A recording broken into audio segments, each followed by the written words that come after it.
तेरे भाग्य तो बड़े वारे न्यारे हैं सुहासिनी। बहू तो एकदम दूध सी गोरी और अप्सरा सी सुंदर ढूंढ कर लाई है ना रिलता?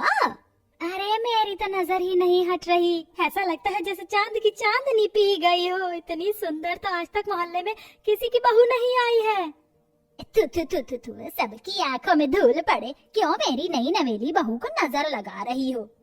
सुहासिनी देवी ने बड़े धूमधाम से अपने बेटे सूरज की शादी कुमकुम से कर दी और उसे ब्याह कर बहू बना लाई। कुमकुम दिखने में किसी बला सी खूबसूरत थी, इसलिए पड़ोसन उसकी सुंदरता का बखान कर रही थी, जिससे उसकी ननद नित्या मन ही मन जल भुन रही थी। तभी लता बोली, अरे सुहासिनी, क्या क्या दिया है बहू के मायके वालों ने दहेज में?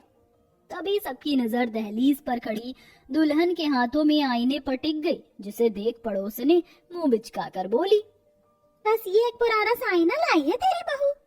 अरे वो क्या है ना, बहू बड़े गरीब घर की है, इसलिए वो लोग कुछ दे ना सके और बहू को अपने इस आईने से लगाव था तो से ले आई।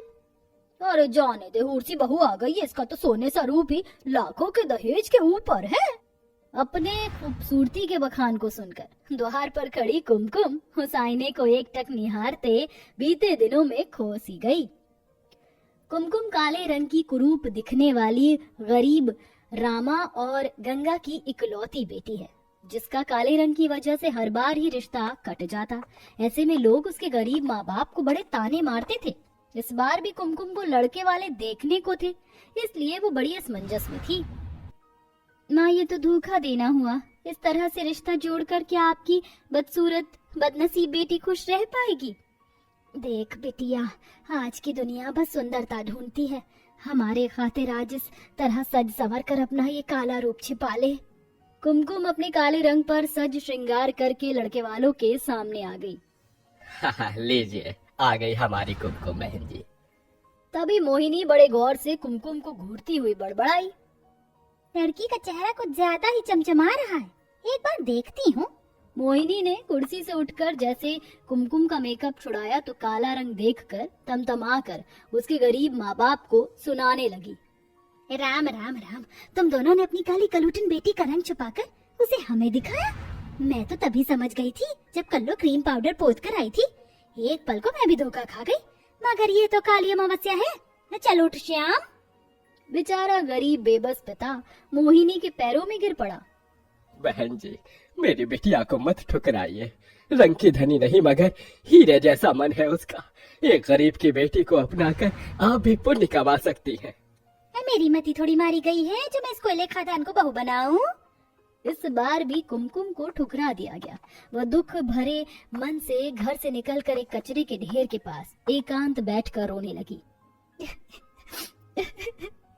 ये दुनिया बस खूबसूरती के पीछे भागती है, यहाँ मन की खूबसूरती का कोई मोल नहीं। तभी एक आवाज आई, ऐसा नहीं है, मन की खूबसूरती का मोल तो मूंगा पत्थर से भी बढ़कर है। ये आवाज कहाँ से आई? कौन है? कौन है यहाँ? तभी उसकी नजर कचरे में पड़े एक हाथ वाले आईने पर पड़ी, जो कि बहुत पुराना था, पर वह खूब चमचमा रहा था। आईना बोल पड़ा, कुमकुम, मैं तुम्हारे दुखों का कारण जान चुका हूँ। तुम नहीं जानती, मगर मैं एक जादुई आईना हूँ। एक बार मुझ में देखो। कुमकुम ने कचरे में से वो जादुई आईना उठाया और उसे साफ करके उसमें जैसे ही खुद को देखा, आईने में सुनहरी चमक हुई और देखते देखते उसका काला रंग दूध सा हो गया। अपना सुंदर रूप देखकर वह फूले ना समाई। क्या ये मेरा रूप है? ये मैं हूँ, इतनी खूबसूरत। तुम्हारा शुक्रिया जादुई आईना, तुमने जो मुझे ये रूप दिया। पर याद रहे कुमकुम, इस आईने का जादू रात ढलने के पहर टूट जाएगा। तुम्हें रोज सवेरे छटने से पहले आईना देखना होगा। ठीक है जादुई आईने। जादुई आईने ने कुमकुम को न सिर्फ खूबसूरती दी, बल्कि उसकी जिंदगी को खुशियों से भर दिया। थोड़े दिन में उसकी शादी बहुत ही अमीर खानदान में हो गई और वह सुहासिनी देवी के घर की बहू बन गई। आओ नई बहू, इस कलश को गिराकर अपने गोरे सुंदर पैरों से गृह प्रवेश करो। जी माँ जी। नित्या बेटी, भाभी को कमरे में छोड़ा। माँ, भाभी कोई दूध पीती बच्ची नहीं है, चली जाएंगी खुद ही। ननद का घमंडी बर्ताव देखकर कुमकुम उदास हो गई। सूरज उसे कमरे में ले आया और उसके रूप को निहारता रहा। तुम्हें पत्नी के रूप में पाकर मैं बहुत खुश हूँ। चलो सो जाते हैं, तुम भी थक गई होगी। जी। कुमकुम ने जादुई आईना दीवार पर टांग दिया। फिर जैसे रात के 3-4 बजे वह एकदम काली हो गई, जिससे वो हड़बड़ा कर उठ गई। अरे, मेरा रंग तो काला पड़ गया, मुझे जल्दी से जादुई आईने में देखना होगा। फिर जैसे उसने जादुई आईने में देखा, तभी चमक हुई और जादू से उसकी खूबसूरती लौट आई। एक बार फिर मुझे ये रूप देने के लिए तुम्हारा शुक्रिया मेरे जादुई आईने। कुमकुम ने सुबह उठकर कामकाज करके सबके लिए पहली रसोई के पकवान बनाकर परोसे, जिससे उसने अपनी सास और पति का दिल जीत लिया। क्या बात है कुमकुम, खाना बहुत ही स्वादिष्ट बनाया है। सचमुच नहीं बहू, तेरे आने से इस घर आंगन के तो भाग्य ही खुल गए।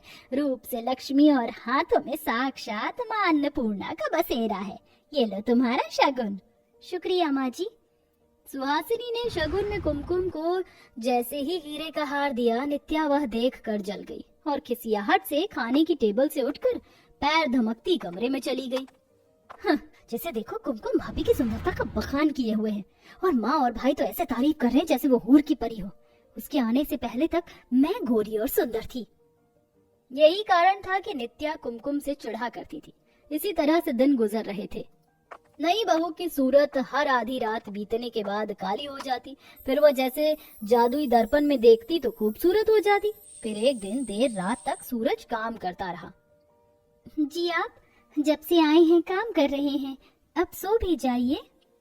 तुम सो जाओ कुमकुम, मुझे ऑफिस का काम करना है। उसने एक टक घड़ी में देखा और चिंता से कहा, क्या करूं, 2 बज गए हैं, कुछ देर बाद मैं काली हो जाऊंगी। जगी रहती हूँ। पर थोड़ी देर में कुमकुम को नींद आ गई और ठीक आधे पहर बीतते ही वो असली रूप में आ गई। तभी एकदम से उसकी आंखें खुली और उसने देखा कि सूरज उसके सामने खड़ा है। उसकी आंखों में आंसू आ गए। वह किसी असहाय की तरह रोने पीटने लगी। सूरज जी, मुझे माफ कर दीजिए, यही मेरी सच्चाई है, लेकिन मैं आपके आगे हाथ जोड़ती हूँ, मुझे छोड़िएगा मत। माँ बाबा ने बड़ी मुश्किल से मेरी शादी की थी। कुमकुम, रूप की चांदनी सिर्फ 4 दिन की होती है, मगर तुम मन से बहुत सुंदर हो। मैंने तुम्हारा मन देखकर ही तुम्हें पसंद किया था। तुम आज भी मेरे लिए उतनी ही खूबसूरत हो। अपने काले रंग की सच्चाई सामने आने के बाद भी अपने पति के मन में प्यार देखकर कुमकुम का डर मिट गया। तभी सास ननद ने दरवाजा खटखटाया। भाभी, दरवाजा खोलो। बहू, तू ठीक तो है? रोने की आवाज क्यों आ रही है तेरे कमरे से? जी माँ जी, मैं ठीक हूँ। मुझे जल्दी से खुद को जादुई दर्पण में देखना होगा। कुमकुम ने आईने में खुद को देखा और आईने का जादू एक बार फिर उसके काले रंग पर चल गया। दिन बीतते गए मगर नित्या को अपनी भाभी का आईने के लिए लगाव देख उसे कुछ शक सा हुआ। तो उसने अपनी माँ से बोला, माँ, भाभी के कमरे में कितना पुराना आईना है, अच्छा थोड़ी लगता है उनके कमरे में नया आईना लगवा दो। कुमकुम बहू, मैं तेरे लिए नया आईना बनवा देती हूँ, तो उस आईने को कमरे से हटा दे। माँ जी, मुझे अपना पुराना आईना ही बहुत प्रिय है, मुझे नया आईना नहीं चाहिए। कुमकुम का एक इनकार जैसे उसके लिए काल बन गया। नित्या ने अपनी माँ को खूब भड़काया और उस रात दोनों माँ बेटी उसके प्रिय आईने को चुराने उसके कमरे के बाहर आईं।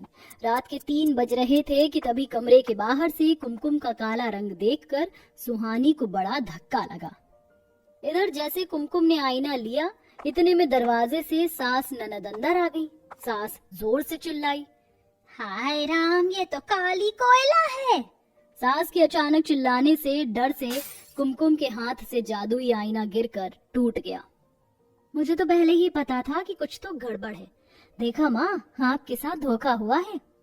माँ जी, आप क्यों री मेरी काली बहू, तो इतनी छली कपटी निकलेगी मैंने कभी सोचा भी नहीं था। निकल जा मेरे घर से अभी इसी वक्त।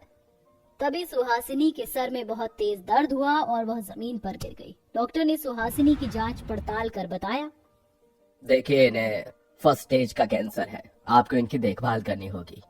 नित्या ने कुमकुम को बहुत कोसा। तुम्हारी वजह से माँ की ऐसी हालत हुई है, चली जाओ यहाँ से। चली जाऊंगी ननद जी, बस माँ जी को ठीक हो जाने दीजिए। उस दिन से कुमकुम ने दिन रात अपनी खुद को सास की सेवा में लगा दिया, जिसके बाद सास के मन से काले रंग का भेद भी मिट गया। बहू मुझे माफ कर दे, मैंने तेरा काला रंग देखकर तुझे कितना दुत्कारा, मगर तू तो वो हीरा है जो हर किसी को नहीं मिलता है। आखिर में सुहासिनी ने कुमकुम को उसके काले रंग के साथ बहू के रूप में स्वीकार लिया और धीरे धीरे ननद का बुरा बर्ताव भी खत्म हो गया।